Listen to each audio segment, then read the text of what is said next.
Ladies, and welcome to week 4 of our coaching moments for our Jonah series. You know, this is already halfway through our series when you finish this week, and I'm hearing some really cool stuff that's happening. I'm so very excited about it. So I have 3 things that I want to go over with you today. The first thing I want you to consider is, as I'm hearing all these great stories, I'm thinking, man, I don't want this to end. Now granted, at the end of the Jonah series, the Jonah book will end, but your group doesn't have to end. So I want you to consider continuing your group. Maybe it's using Pastor Steve's message, the notes that we write, and we can email, send those out to you. You can pick them up at Small Group Central. Maybe it's another book.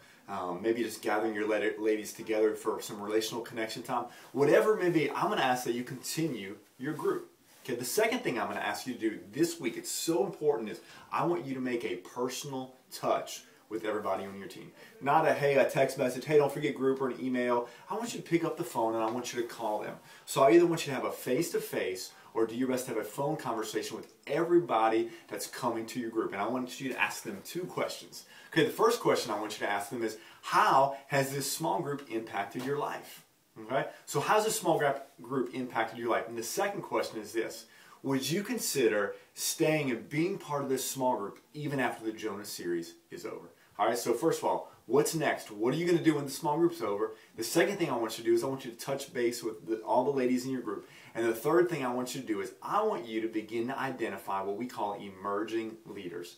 Now, maybe this is not somebody who's ready to lead right away, but in the next year, you think you can help them get to a point where they can develop the skill and the character it takes to help lead others into a growing relationship with Christ. So, what are we looking for? What are you doing after the Jonah series is done? Touch base with all the ladies in your group. And finally, identify some emerging leaders. Hey, let's keep going strong. I'm hearing great stories, and I continue to expect God to do great things as you step out. Thanks so much. Have a great week.